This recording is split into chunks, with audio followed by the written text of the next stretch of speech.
Jemaat, aktivitas rohani yang tinggi belum tentu ada sementara bersatu dengan Tuhan, belum tentu. Pendeta Yandi berkhotbah tiap hari, menyatu dengan Tuhan, belum tentu. Bapak Ibu, saudara-saudara, mungkin orang yang paling rajin gereja sudah maha hadir. Semua ibadah saudara ikut, kaum bapak ikut, lansia ikut, remaja juga ikut, sekolah minggu ikut, kaum ikut. Menyatu dengan Tuhan belum tentu.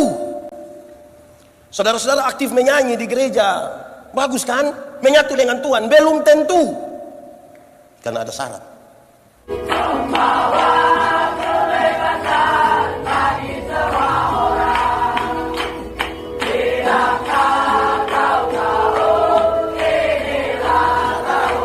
Perumpamaan tentang orang Samaria itu dimulai dari sebuah pertanyaan. Ini akan jadi latar belakang untuk kita menjawab itu tema. Pertanyaannya dari seorang ahli Taurat. Guru, apa yang harus saya perbuat untuk memperoleh hidup yang kekal? Supaya kemudian kita melihat bahwa perumpamaan tentang orang Samaria itu sekaligus menjadi jawaban atas pertanyaan apa yang harus saya perbuat untuk beroleh hidup yang kekal. Orang Samaria itu tanya, apa yang harus saya perbuat untuk beroleh hidup yang kekal? Tuhan Yesus bilang, engkau kan ahli Taurat toh? Apa yang kau baca di sana, apa yang tertulis di sana? Dia jawab dengan sangat baik, kasihilah Tuhan Allah dan kasihilah sesama. Tuhan Yesus bilang, itu jawab benar, mantap. Pergilah dan perbuatlah demikian, maka engkau akan hidup. Jawaban itu bikin pusing dia. Kenapa? Dia akan melakukan 10 hukum Taurat. Gampang atau susah? Karena dia tahu bahwa ini sesuatu yang susah baginya, maka untuk membenarkan dirinya dia bertanya, dan siapakah sesamaku manusia? Tuhan Yesus bilang, adalah seorang yang turun dari Yerusalem Yeriko. Perjalanan Yerusalem Yeriko itu tidak terlalu jauh, kira-kira 30 km. Jalan menurun yang berliku-liku, berbatu-batu licin, berbatu-batu lepas. Tidak ada orang tinggal di situ dan sepi sekali. Kalau ada orang dirampok, pasti tidak ada orang menolong dia. Tapi Tuhan Yesus kasih tahu, tiba-tiba ada orang yang muncul di jalan itu, dirampok, dipukul, hampir mati. Dalam keadaan berdarah-darah, hampir mati, dia tidur di situ misalnya. Datanglah seorang imam. Itu imam tolong atau tidak? Itu imam tolong atau tidak? Ini imam baik atau tidak ini? Ini imam tidak baik nih. Masa ada orang susah dia tidak tolong tapi mau jadi imam. Makanya tadi orang-orang baik ini tidak ada yang mau jadi seperti imam itu. Tapi jangan cepat-cepat. Imam di bait Allah itu banyak sekali. Ada orang yang ditabiskan jadi imam bahkan sampai mati tidak pernah melayani. Karena antriannya sangat panjang. Katakanlah imam ini dapat jatah pelayanan.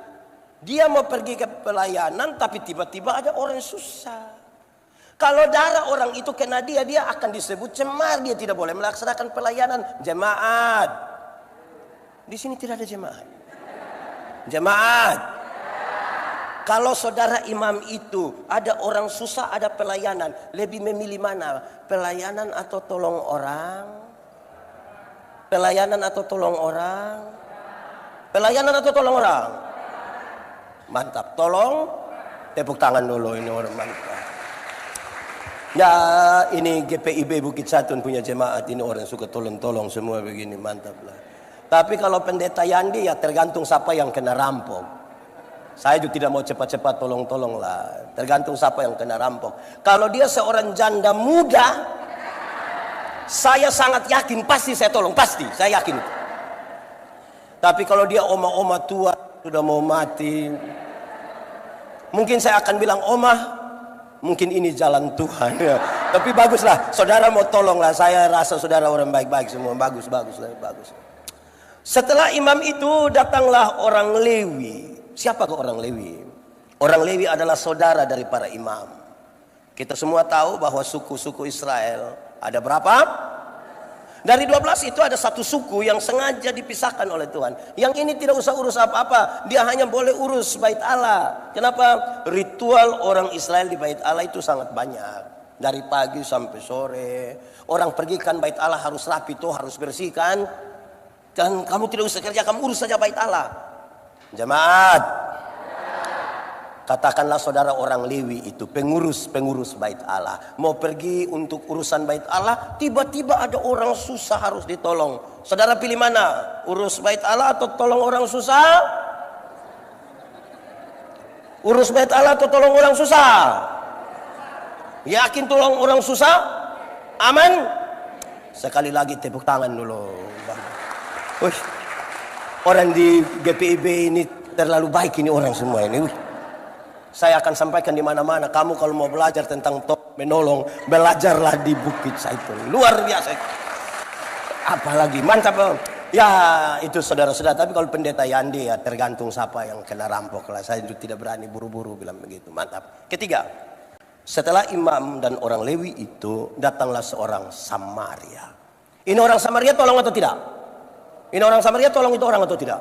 Tolong. Orang Samaria ini baik atau tidak? Baik, karena dia baik itulah saudara rindu jadi orang baik itu kan. Mantap sekali. Makanya saudara bagus sekali itu. Siapakah orang Samaria? Orang Samaria itu sebenarnya adalah saudara dari orang-orang Yahudi, termasuk ahli Taurat yang bertanya. Mereka itu bersaudara karena anak-anak Yakub yang kemudian ada dalam suku-suku itu. Tetapi mereka bertengkar berkelahi. Mereka bertengkar berkelahi soal apa? Politik. Soal apa? Di sini ada yang bertengkar berkelahi soal politik. Yang bukan dia yang akan jadi gubernur Jawa Timur, tapi dia omong lebih dari dia yang gubernur itu. Setelah Salomo mati, mereka beda pendapat. Siapa yang akan melanjutkan kepemimpinan Salomo? Anak kandung saja atau anak tiri juga boleh. Ini yang membuat mereka bertengkar. Ini yang membuat mereka berkelahi. Dan saudara tahu sampai Tuhan Yesus mengatakan kisah ini, dorang baru bertengkar kira-kira 700 tahun. 700 tahun, ini lumayan toh? Lumayan singkat. Ya. Saudara-saudara, apa yang disentuh oleh orang-orang Yahudi, oleh orang Samaria dianggap najis oleh orang-orang Yahudi. Sebegitu parah. Ini kursi disentuh oleh orang Samaria, najis, tidak boleh dipegang. Apapun. Tapi sekarang Tuhan Yesus kasih tahu, dia yang kamu anggap najis itu yang sekarang akan melakukan sejumlah pertolongan itu. Jemaat, ada 7 hal yang dilakukan oleh orang Samaria itu. Ada berapa hal? Ada berapa hal? 7. Pertama, orang Samaria itu ambil anggur. Ambil apa? Dia siram di luka-luka orang itu. Alkohol yang ada pada anggur itu diharapkan dapat membersihkan itu kuman-kuman, virus-virus supaya jangan sampai infeksi dan lain-lain. Rupa-rupanya ini orang Samaria ini dia jalan kemana-mana dia ada bawa anggur itu. Jemaat, di GPIB ini ada yang jalan kemana-mana ada bawa anggur. Ada? Ada kok tidak? Oh nanti baru beli. Kemungkinan besar dia turunan Samaria itu. Dia siram luka-luka itu dengan anggur. Kedua, dia oles luka-luka itu setelah dia siram dengan anggur kasih bersih. Dia oles luka-luka itu dengan minyak. Kemungkinan besar itu minyak zaitun. Salah satu fungsi terbaik dari minyak zaitun adalah menyembuhkan luka. Apa? Menyembuhkan. Untuk 2 pekerjaan ini dibutuhkan sedikit hati-hati. Pasti dia bilang begini, tahan sedikit ya, tahan sedikit, tahan sedikit. Tidak mungkin dia bilang, makanya jangan jalan-jalan. Tidak mungkin dia bilang begitu. Tahan sedih. Jemaat, untuk 2 pekerjaan ini bisa dilakukan. Yang tadi mau jadi Samaria bisa? Bisa. Mantap. Ketiga, pertama tadi apa? Pertama apa? Anggur. Kedua apa? Ketiga, dia ambil kain, dia balut pada luka yang telah dioles dengan minyak itu. Bisa? Saya lihat saudara mulai lemah. Ini yang mau berikan yang terbaik ini. Ikat luka saya tidak bisa. Bisa? Mantap. Keempat. Keberapa? Kita ulang-ulang dulu. Pertama apa? 2, 3, 4. Dia angkat orang itu. Dia muat di atas keledai tunggangannya. Dia muat di apa?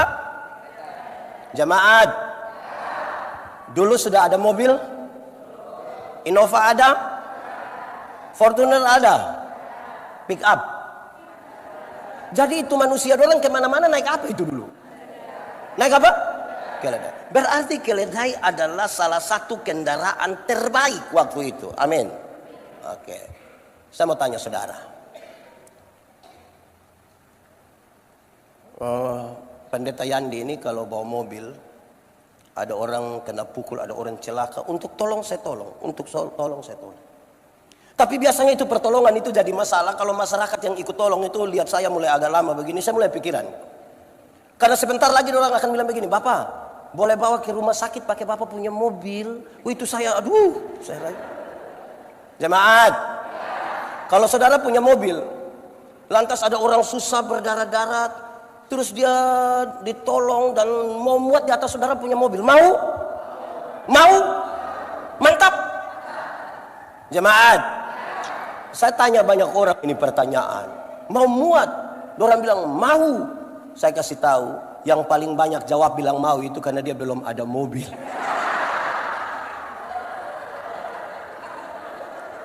Kalau dia sudah ada mobil itu repot, Bapak, repot. Apalagi mobil baru, apalagi dia baru cuci, dia punya alas kaki itu disikat lagi. Itu istri saja naik lepas sendal. Tapi orang lain yang dia tidak kenal ini berdarah-darah bisa naik, itu memang Yang tadi mau jadi orang Samaria masih konsisten? Boleh? Saya lihat saudara mulai lemah ini. Ini repot ini kalau begini nih. Masih tetap mau jadi orang Samaria? Amin. Mantap. Tepuk tangan lagi ke sini ke pribadi. Sudah berapa tadi? 4. Kelima. 5. Dia bawa orang itu ke rumah penginapan. Dia bawa orang itu kemana? Saudara ketemu orang susah di jalan, ambil dia, muat di atas mobil, bawa dia ke hotel 1, boleh? Samaria. Samaria masih konsisten. Ini Samaria sudah mau pindah ke Batak ini. Masih boleh bisa begitu? Woi, makin hilang ini saudara. Mulai keram ini muka orang ini. Mau kasih taku ini yang tukang saki-saki dong ini. Sudah 5. 1, 2, 3, 4, 5. Yang ke-6, dan dia merawat orang itu. Ke-6 apa? Merawat orang itu. Jemaat, pernah rawat orang sakit? Mertua sakit pernah rawat? Pernah? Senang atau menjengkelkan? Senang ya? Senang dia sudah mau selesai. Urus orang sakit, mantap bisa. Saya bayangkan kalau urus orang sakit itu kan kita siap bubur kan, bisa. Sedia air boleh. Kan di rumah penginapan dia mesti ketuk pintu, dia tanya, Om, yo masih hidup? Kan gitu. Iya kan dia betul-betul ingin kasih tunjuk ini perawatan yang baik. Bisa. Samaria. Sudah 6 toh? 1, 2, 3, 4, 5, 6, ke-7. Dia memberi uang 2 dinar. Dia memberi uang berapa?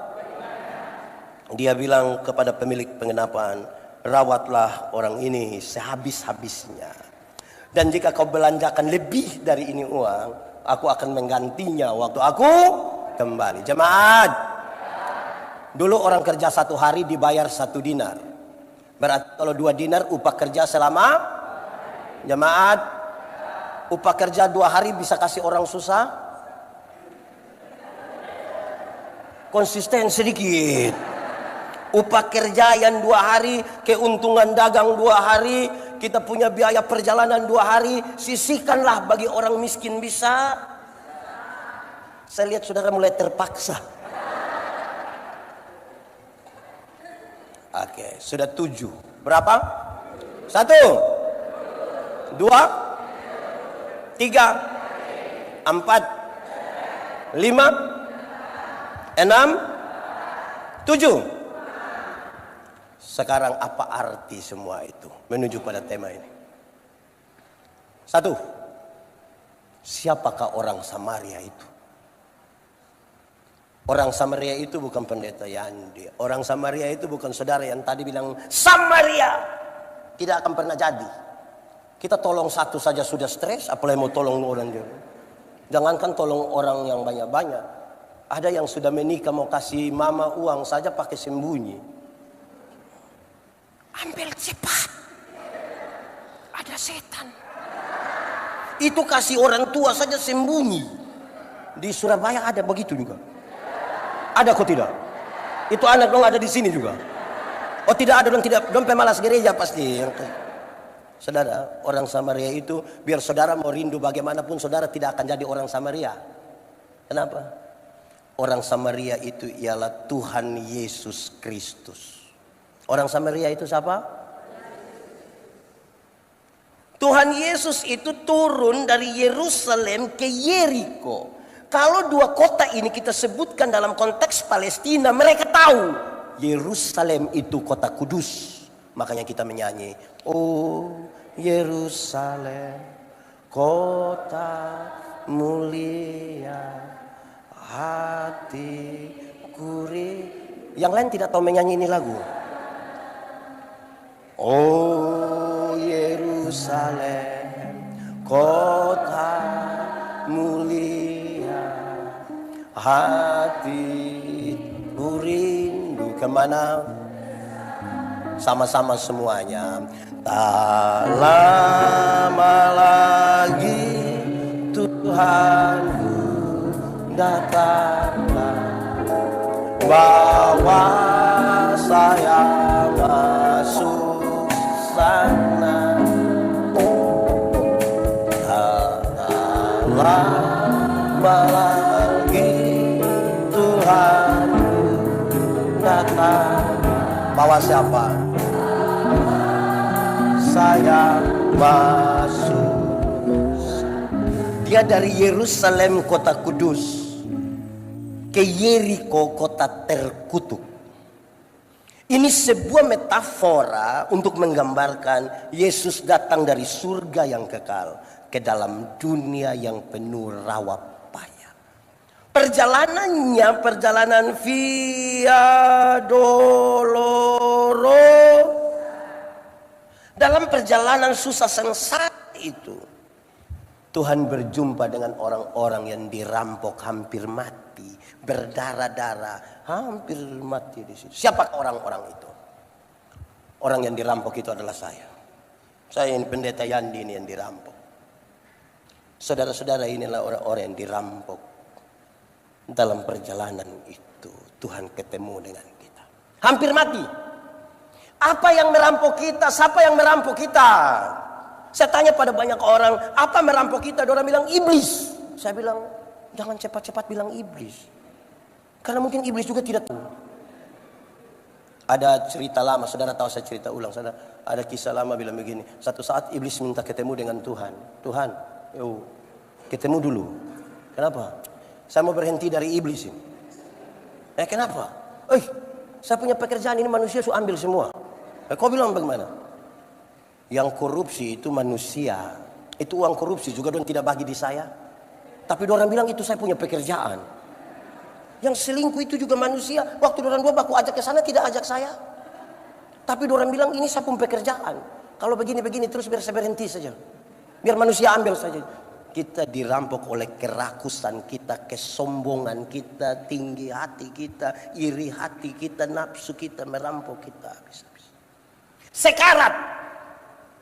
Dalam kondisi sukar sengsara di situ itu, imam tidak bisa tolong. Orang lain tidak bisa tolong. Saya biasa bilang begini, saudara, masuk surga itu seperti ke WC. Tahu WC? Tidak bisa diwakilkan.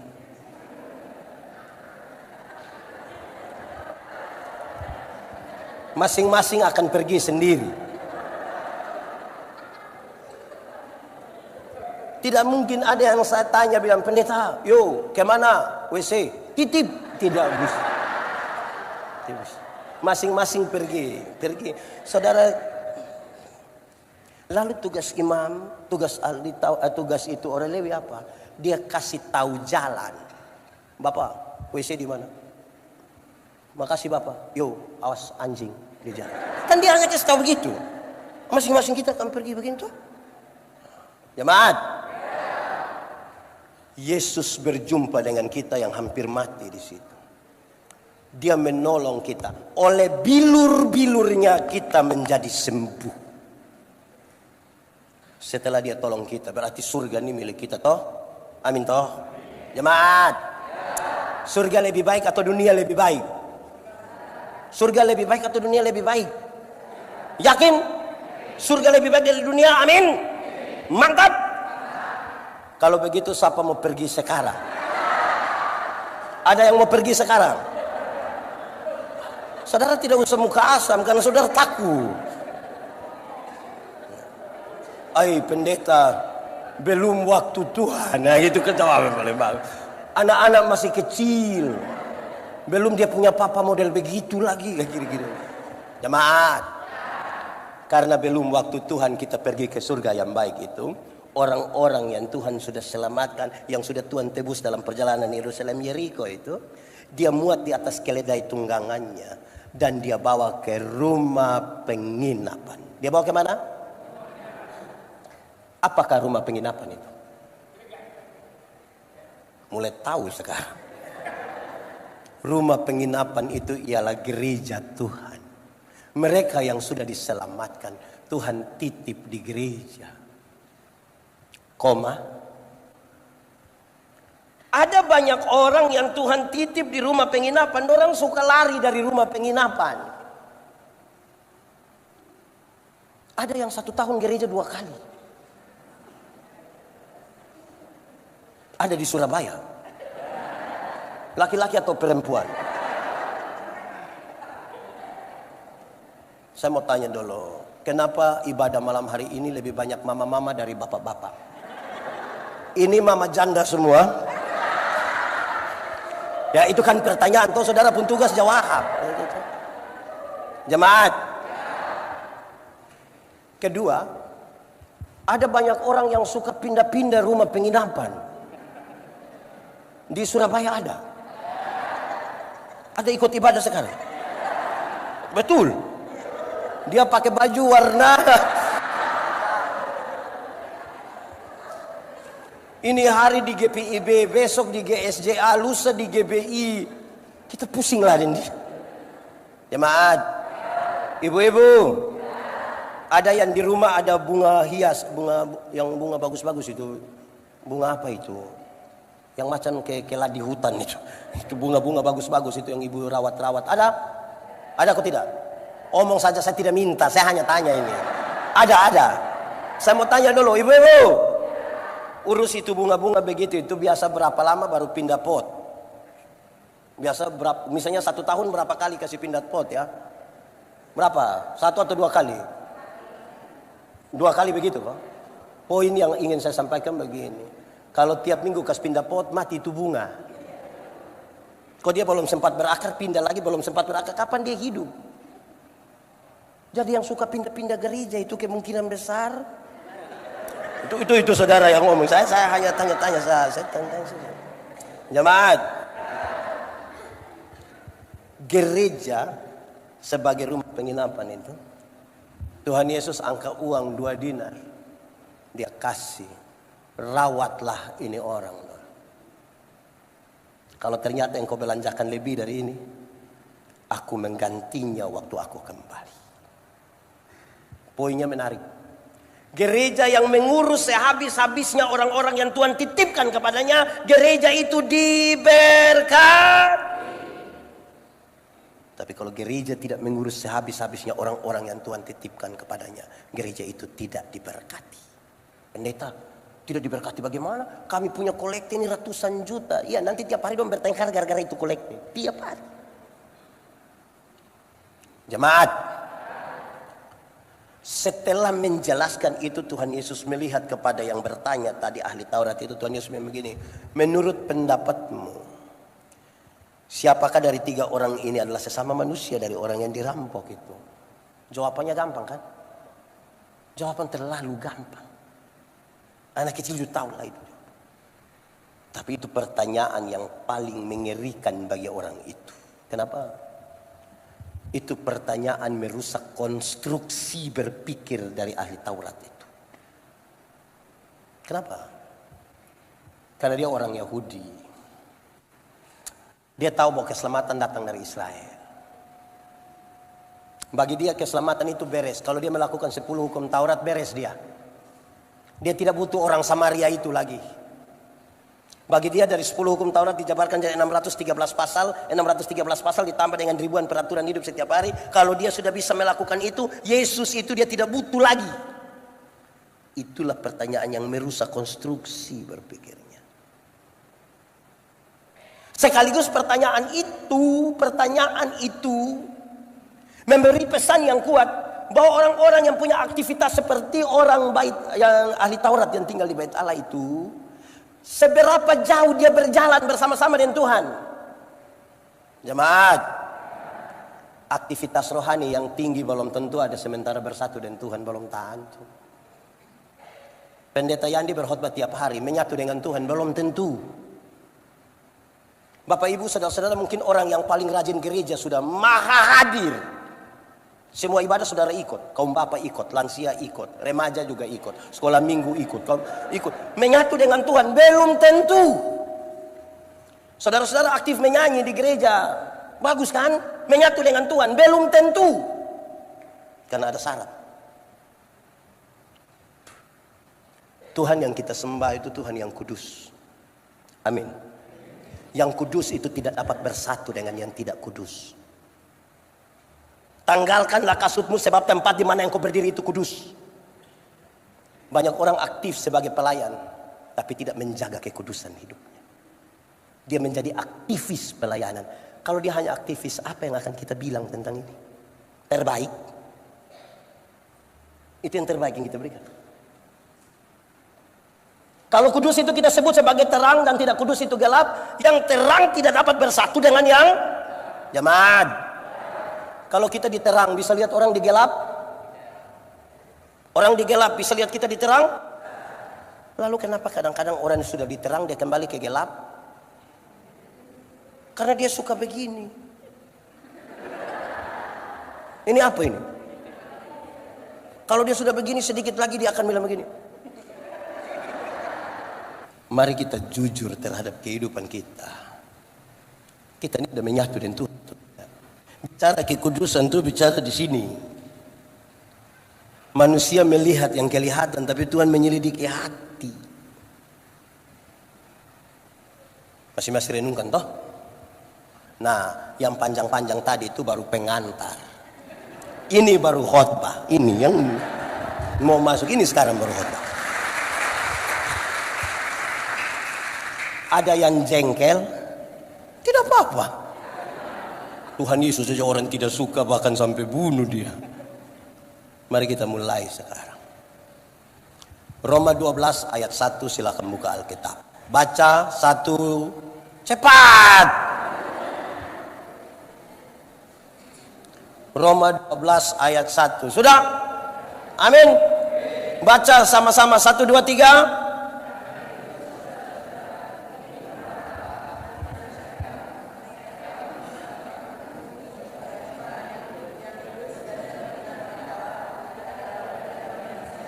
Jemaat, kita punya tata ibadah ada di sisi respon itu. Dia punya nama persembahan itu kata dasarnya sembah. Kata dasarnya bukan sumbang. Kalau sumbang berarti ada orang itu terlalu susah, jadi kita yang lebih kaya sedikit kita sumbang buat dia. Tidak ada satu manusia lebih kaya dari Tuhan Allah dan bisa sumbang untuk Tuhan. Orang yang datang membawa sesuatu, dia datang dalam sembah kepada Tuhan. Ada 1-2 orang suka sekali kalau dia punya nama dibacakan di mimbar. Terima kasih kepada keluarga Manobe. yang telah memberikan 200.000 untuk membantu. Terus keluarga Manobe bangun bilang, terima kasih, terima kasih. Dia mati bagi kita. Saya pakai contoh. Saya dengan adik ini, kami dua tidak saling kenal. Memang kami dua tidak saling kenal. Saya dapat dia punya nomor telepon, saya telepon dia. Kak, sebentar malam jam 12 bisa ketemu saya di depan rumah jabatan wali kota. Menurut saudara dia mau atau tidak? Dia mau atau tidak? Tidak. Dia ada ayam satu di rumah, saya pergi ke dia punya rumah, kami dua tidak kenal. Dia mau kasih saya itu ayam atau tidak? Saya ganti pertanyaannya. Saya mau kasih dia mobil baru satu. Kira-kira dia mau atau tidak? Tahu juga dia mau. Terus saya beli kasih dia mobil baru satu, Toyota Alphard. Saya kasih dia dengan cuma-cuma. Waktu dia dapat dengan cuma-cuma, ada perubahan tingkah laku dari dia ke saya atau tidak? Ada atau tidak? Saya telepon jam 12 malam, datang atau tidak? Saya pergi ke dia rumah, ada ayam satu, dia kasih kok tidak? Kenapa dia tiba-tiba baik begini? Kenapa tiba-tiba dia baik ini?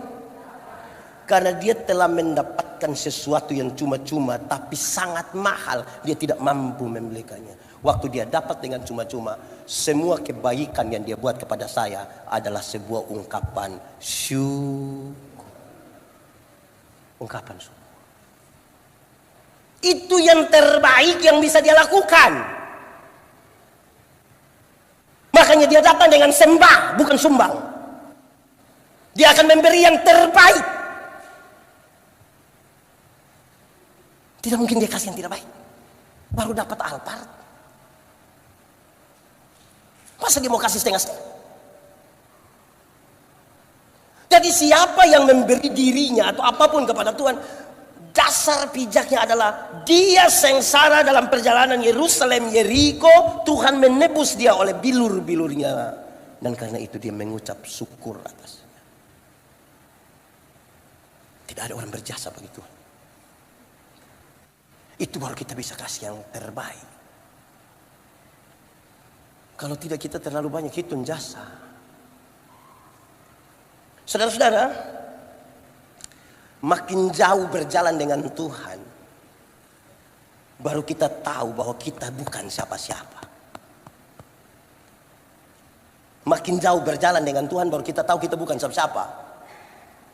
Makanya Tuhan Yesus tanya, siapakah sesama manusia dari tiga? Dia mau cek seberapa jauh ini yang ahli agama ini jalan bersama dengan Tuhan. Jemaat, pernah ke pantai? Pergi dengan teman pernah? Dengan yang reuni-reuni dulu pernah? Ya, ada cinta lama juga di situ pernah? Saudara kalau pergi ke pantai, apalagi itu rekreasi,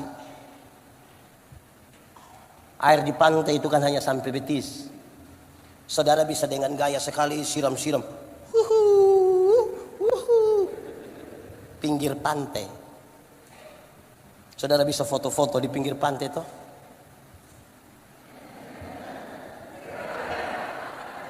Pinggir pantai. Coba masuk barang 1 kilometer ke dalam. Terus perahu mulai goyang-goyang hampir tenggelam. Siapa yang berani bilang, perahu sudah mau tenggelam, tolong foto, tolong foto.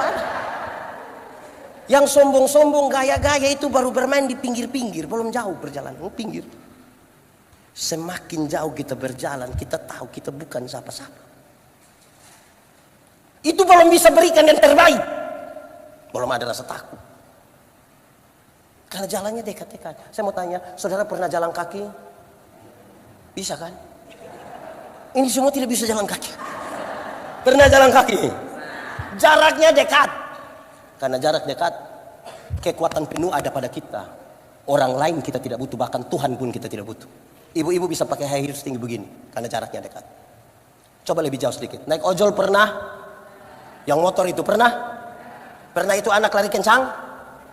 Lantas ibu-ibu di belakang bilang, adek, yuk pelan sedikit. Kenapa? Tante punya dada tidak kuat. Terus ini anak yang bilang, tidak bisa tante. Kenapa? Tante hanya bayar 5.000. Memangnya kalau 5.000 kenapa? Tante kalau 5.000 enggak bisa pakai rem tante. 10.000 baru boleh. Poinnya dapat, semakin jauh berjalan dengan Tuhan kita bukan siapa-siapa. Mulai ada rasa takut toh. Yang gaya-gaya itu baru jalan di mana? pinggir-pinggir, belum jauh tuh. Dekat-dekat.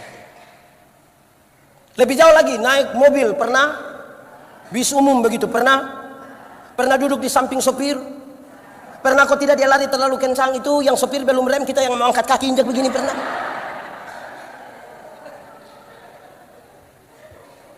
Makin jauh berjalan ini saudara, kita rasa, yang gaya-gaya itu bermain di mana? Pinggir, belum jauh.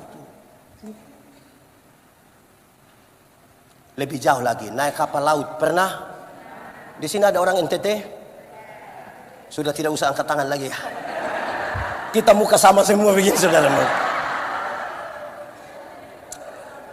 Saudara, bagi yang belum pernah ke NTT, saya kasih tahu saudara.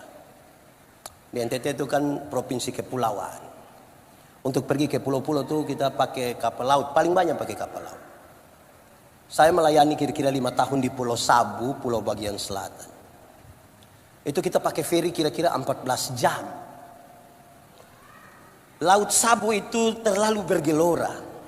Kita bisa berenang 10 km sekalipun tenggelam di Laut Sabu, jago hilang Bapak, tidak bisa. Apalagi kalau musim timur, itu angin timur itu, kalau kita pulang dari Sabu dia tabrak, itu berat.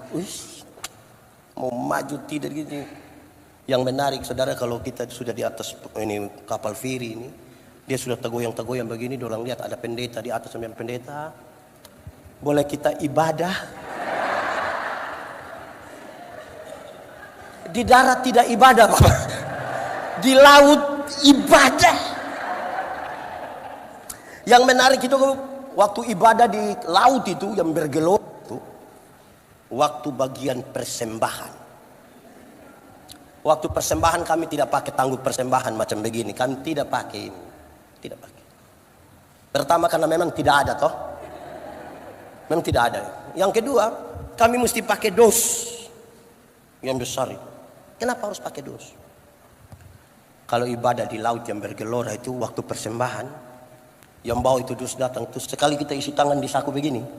Itu mau dapat berapa saja. Berapa saja semua langsung masuk. Itu tidak lewat otak. Dia dari sini pindah. Laut beda kalau ibadah di darat. Beda atau tidak? Beda atau tidak? Beda. Termasuk yang sebentar ini. Ibadah di darat itu yang bawa persembahan datang tuh kita isi tangan di dalam saku begini macam agak lama. Sudah ada lama lagi baru dia punya mata putar 2-3 kali. Itu mata macam ada firasat itu. Terus diambil persembahan begini, dia isi, yang petugas persembahan sudah lewat, baru dia kaget. Aduh, kenapa? Tadi saya isi yang merah. Menyesal itu. Jemaat, pernah salah isi? Pernah kok tidak? Tidak pernah Memang persembahan terbaik itu, dia punya kemasan juga mesti atur baik-baik toh. Kita ini, saya pernah 2 kali. Isi begini, rencana 10.000. Ternyata yang turun itu 100. Pikiran saya. Baik, saudara tidak pernah jadi. Yang kedua, saudara saya punya pengalaman. Kenapa harus dipersiapkan dengan baik gitu. Jemaat. Satu saat saya melayani di satu tempat. Mungkin di Ende. Saya turun pesawat. Terima kasih. Samaria. Oke, lanjut. Saya turun pesawat, dorong pendeta, waktunya sudah sangat mepet, mesti langsung pimpin ibadah. Oke, boleh. Mereka siap toga, saya pakai memang. Saya taruh persembahan, saya tahu di sini. Di bagian persembahan saya isi habis, ibadah selesai, saya duduk kembali bercerita sambil minum kopi. Saya coba kasih masuk tangan begini. Macam ada kertas di dalam. Saya coba lihat uang yang persembahan tadi. Lalu yang tadi saya isi apa? Saya coba pikir, saya ingat yang saya isi tadi boarding pass. Nama lengkap. Tulis pendeta. Bukan isi persembahan, boarding pass. Mau lapor Tuhan. Ya, yang terbaik itu juga kemasan. Ya toh, kemasan Julia baik-baik. Itu saya juga barusan, saya rasa kayak tadi. Ada tuh yang dipucara isi persembahan tuh dia. Bapak, kenapa isi sampai tangan begitu? Dia bilang, pendeta, kalau tangan kanan memberi, tangan kiri tidak boleh tahu. Saya bilang, iya, tapi saya tahu. Pendeta tahu apa? 1000. 1000, makanya kalau 100 jarang begini. Sudah begini lagi pakai batok lagi.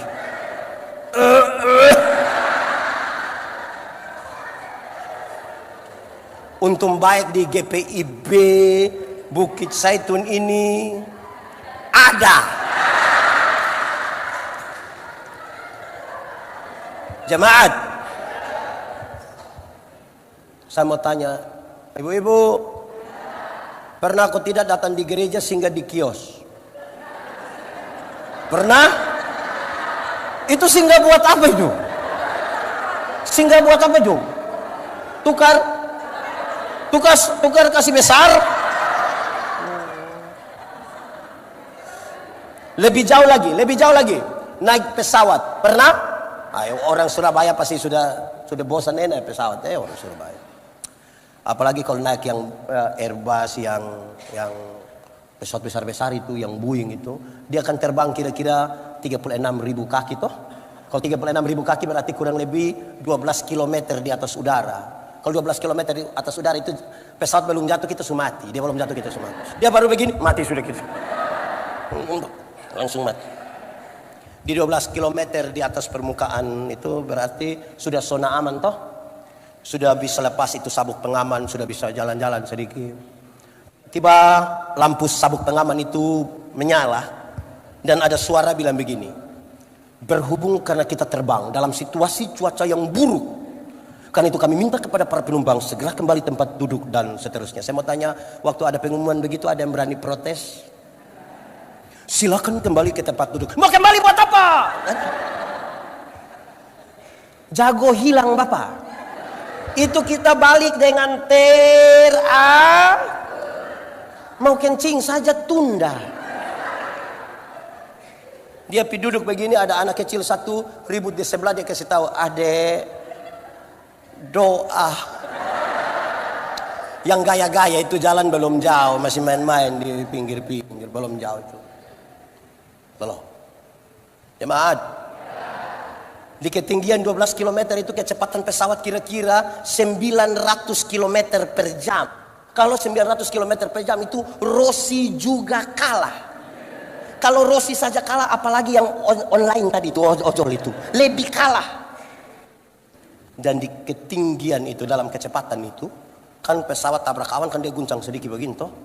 Oh itu menarik. Waktu dia tabrak pesawat guncang sedikit, yang agama Kristen semua langsung bilang, Yesus.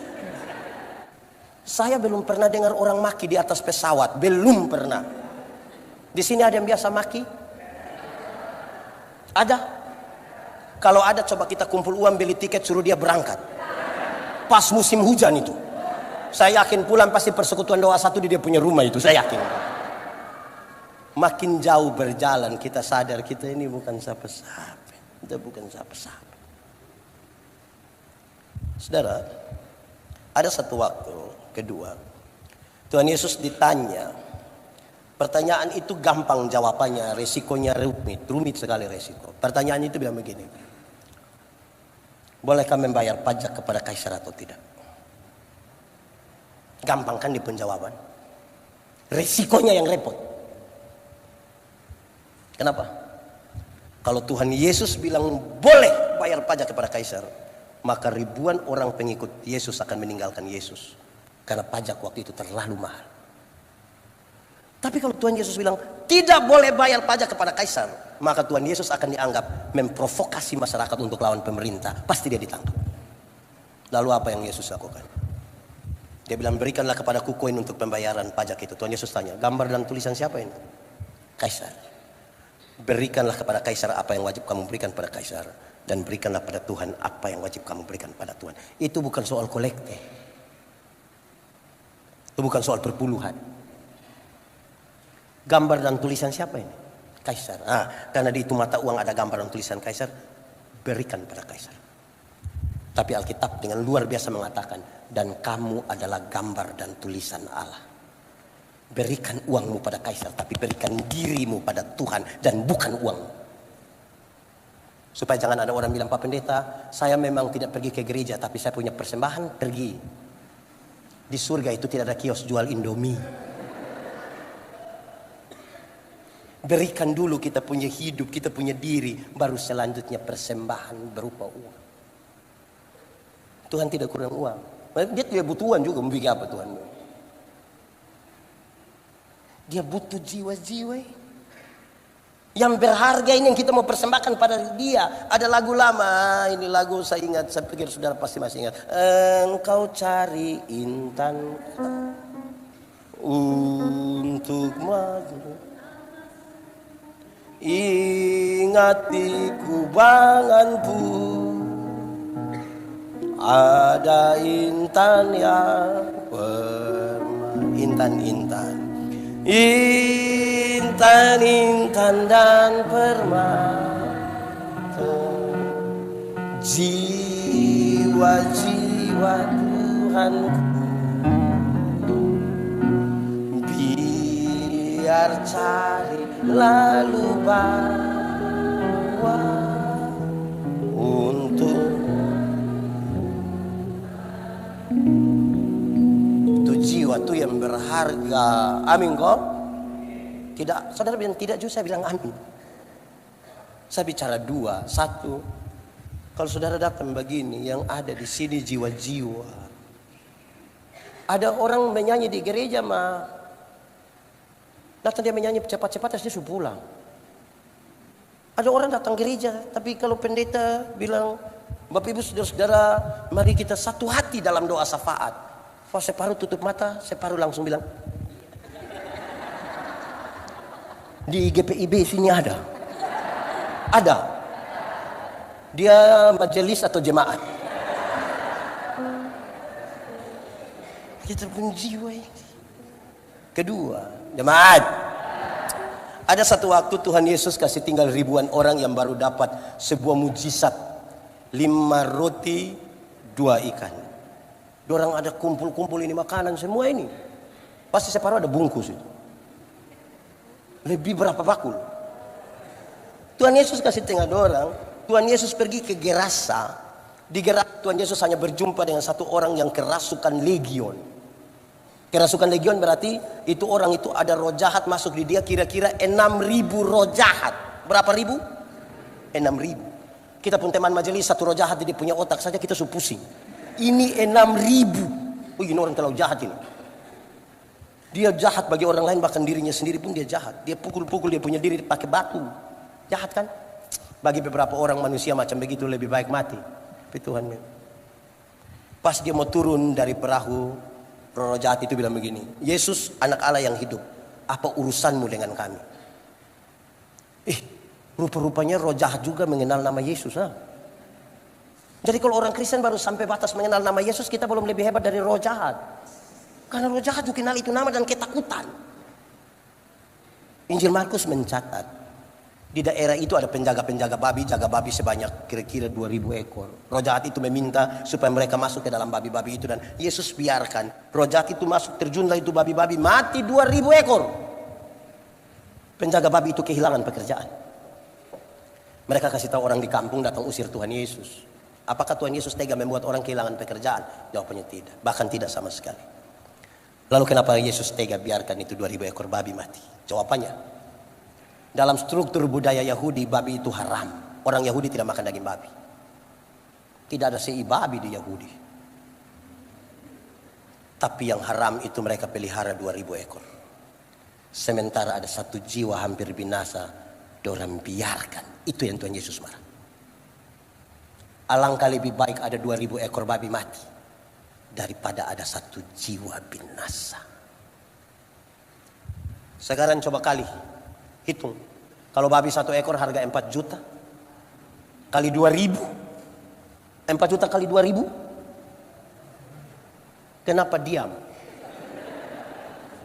4 juta kali 2.000, 8 miliar harga satu orang yang gila itu. Dalam konteks itu pembaca. GPIB Bukit Catun pernah alokasi 8M kok untuk jiwa-jiwa. Kadang-kadang kita ini bertengkar di barang yang tidak penting. Hari ulang tahun GPIB Bukit Zaitun. Wih, orang bikin paduan suara ibu-ibu. Sudah sepakat pakai seragam. Terus yang bertengkar. Mau pakai motif atau tidak? Itu motif gambar ular, cicak, kupu-kupu atau buaya. Sudah sepakat, oke, yang buaya saja, buaya. Dong berkelahi lagi, yang buaya darat atau buaya laut. Sudah sepakat, buaya laut, sepakat. Dia mau melintang begini atau begini. Jadi kita bertengkar, akhirnya separuh tersinggung. Kalau dia sudah tersinggung, tapi sudah kamu menyesal, tidak usah, tidak apa, sudah, saya tidak usah. Di sini ada ibu. Ibu-ibu atau bapak-bapak? Ibu-ibu. Dia paham apa dia?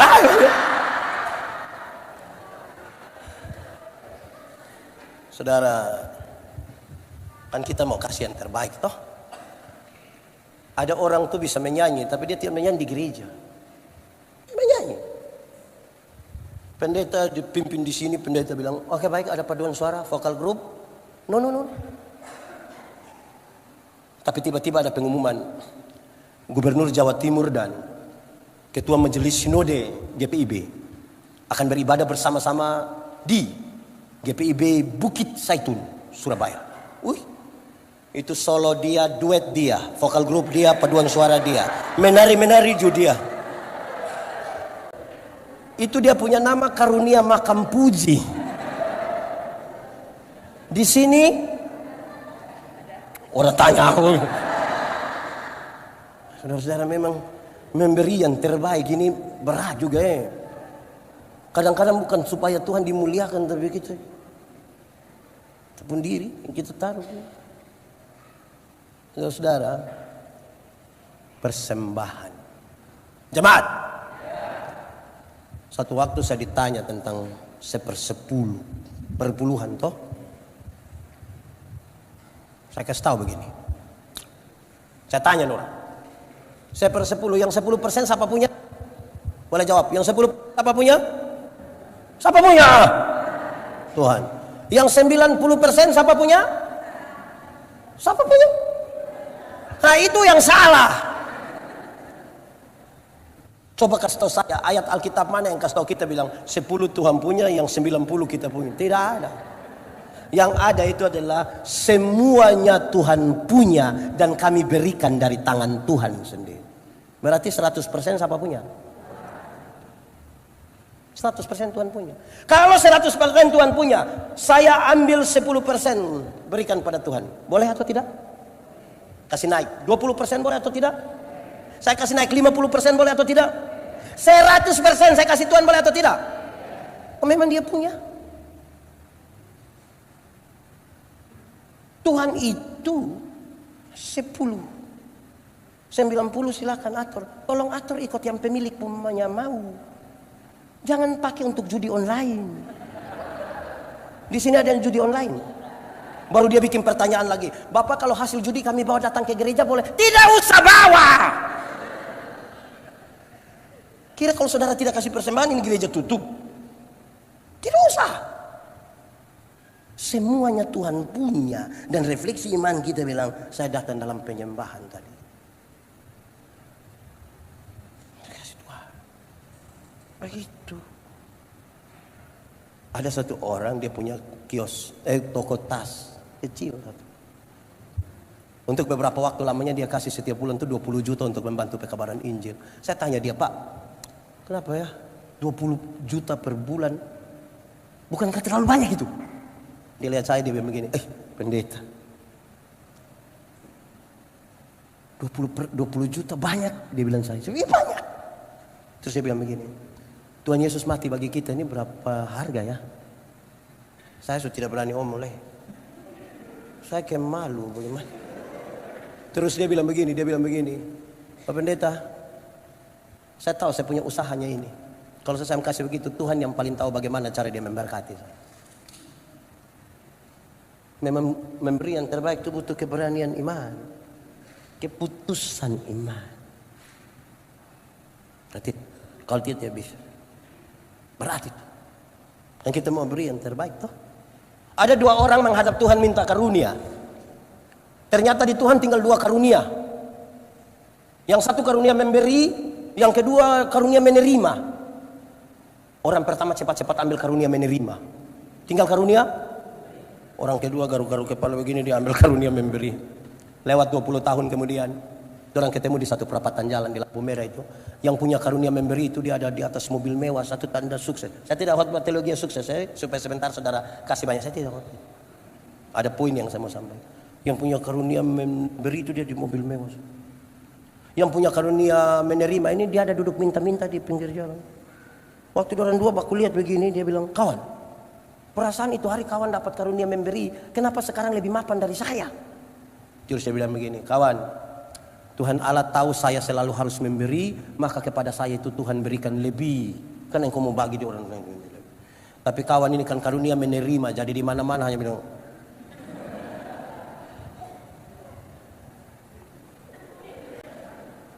Saya tidak tahu kita di sini lebih banyak karunia apa. Tidak usah omong, renungkan saja kita punya karunia. Tidak usah omong. Ada satu waktu saya bawa materi di Parigi Motong dan di Parigi Motong dan di mana ya, di Kota Mumbagu. Saya bilang begini, jemaat, pendeta, jangan takut dengan pemeliharaan Tuhan. Jangan takut. Jangan takut. Kami pendeta-pendeta itu hidup oleh Tuhan dari persembahan jemaat, tapi kami hidup hingga hari ini. Kalau persembahan jemaat itu dalam rupa uang, yang paling banyak masuk ke dalam gereja itu bukan yang proklamator. Bukan yang gambar proklamator yang warna merah itu. Paling banyak yang gambar Patimura. Pejuang. Karena itu kami akan terus berjuang. Kenapa Patimura pegang dia punya pedang begini? Karena ada yang sampai begini. Hampir-hampir Patimura punya pedang itu patah gara-gara dia pun begini. Tapi pemeliharaan Tuhan itu sempurna. Pendeta Yandi sengaja soal uang supaya sebentar kita kata tidak usah. Pemeliharaan Tuhan itu sempurna bagi kita. Kan orang yang datang tadi dengan dia tahu syukur. Coba kita menyanyi. Syukur padamu ya Allah atas segala rahmat-Mu. Syukur.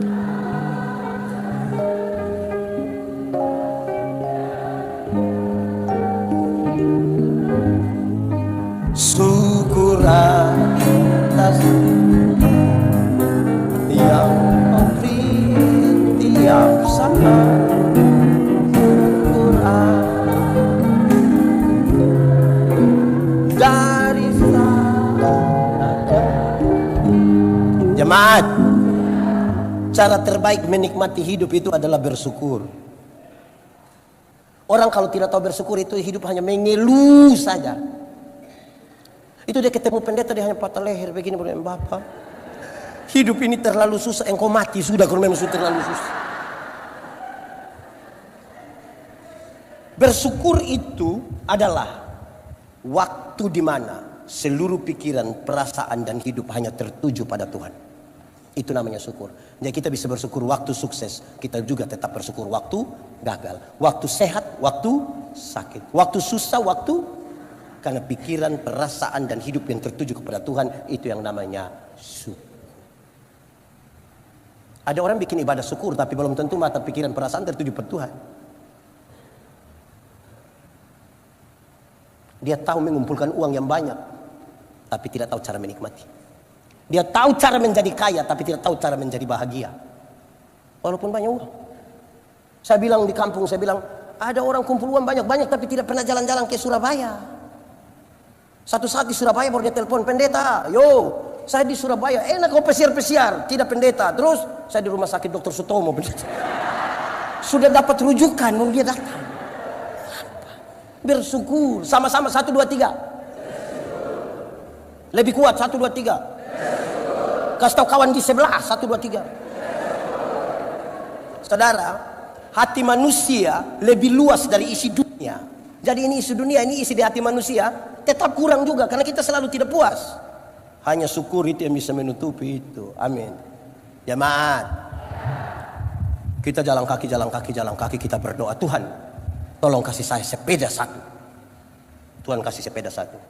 Dia naik 2-3 bulan dia berdoa, Tuhan naik sepeda memang enak tapi tanjakan yang di sana itu Tuhan, itu betis dan paha mau patah Tuhan. Jadi yang kau punya mau motor 1 Tuhan. Tuhan kasih motor 1, dia naik 2, 3, 5, 6 bulan dia berdoa lagi, Tuhan naik motor memang enak tapi saya punya istri beratnya 80, anak 3 orang dan montok-montok semua. Setiap kali motor bunyi dorang 4 mau naik. Motor bawa masalah baru dalam kami punya rumah tangga. Jadi yang kau punya mau mobil 1 Tuhan. Tuhan kasih mobil 1, dia naik 1 tahun dia berdoa ulang, Tuhan naik mobil memang enak. Ibu juga naik, dia duduk paling depan. Tapi anak kami yang pertama sudah kawin orang Bali. Masa mau pergi Bali pakai mobil Tuhan? Yang kau punya mau kapal laut 1 boleh. Tuhan kasih kapal 1 dia pergi Bali, lihat cucu, lihat anak mantu, lihat anak kandung, pulang dia berdoa, Tuhan naik kapal memang sampai Bali tapi selat Bali yes. Yang kau punya mau helikopter 1. Kalau mata hanya tertuju kepada berkat, pasti lupa melihat sumber berkat. Ukuran-ukurannya itu hanya soal berkat. Aduh, syukur itu cara terbaik menikmati. Bersyukur sedikit. Coba kita menyanyi supaya jadi berkat. Oh Tuhan, pakailah hidupku selagi aku masih kuat. Bila saatnya nanti ku tak berdaya lagi, hidup ini sudah. Akan ada satu waktu saudara tidak berdaya lagi. Mungkin karena sudah tua, mungkin karena sakit, mungkin karena kecelakaan. Tapi setiap kali membayangkan dan menceritakan tentang saudara, orang bilang itu orang itu sudah banyak jadi berkat. Jangan dari berdaya sampai tidak berdaya, tidak pernah jadi apa-apa. Hanya jadi beban saja. Lama-lama dia baru muncul di situ, orang-orang bilang beban datang. Hidup ini memang butuh jadi berkat. Saudara jemaat, ada orang yang rajin gereja, rajin ikut ibadah, tidak ada pertengkaran dengan siapapun. Tapi itu orang punya sekikir itu memang terlalu. Di sini ada sekikir yang memang sudah terlalu, seperti dia tidak pernah ada apa-apa dalam hidup. Orang tanya bilang, adakah sesuatu yang dapat kau? Tidak ada. Di saya tinggal harga diri saja, tidak ada lagi. Wih, begini bisa mati. Hidup itu bersyukur, amin kok. Itu beri yang terbaik. Dia mesti dari sini. Yang terbaik itu bukan di sini, dari sini. Dari sini baru keluar. Sebentar ada persembahan toh. Kalau tidak kita mengabdi pada. Saya punya satu kisah. Beberapa orang tidak suka, tapi saya biasa-biasa saja. Saudara pernah dengar? Saya punya kisah orang tidak suka, tapi saya biasa-biasa. Namanya saya punya toh. Kalau dia mau dia bikin cerita lain toh. Saya punya itu. Saya bilang begini. Kadang-kadang kita terlalu gampang dibeli dengan uang. Ada acara begitu. Ada oma-oma, nenek-nenek tua satu pergi. Datang pendeta duduk di dia punya samping. Ini nenek tua bilang, pendeta, tanggal 14 nanti bisa pimpin ibadah di rumah. Pendeta bilang, itu saya sibuk. Sudah ada pelayanan. Nanti penatua saja yang pergi boleh? Oh boleh pendeta, tidak apa-apa. Tidak apa-apa nenek? Tidak apa-apa, tidak apa-apa. Mereka ambil makanan, duduk cerita-cerita, terus pendeta basa-basi tanya ini nenek. Nenek, ada mau acara apa bikin ibadah di rumah? Acara apa?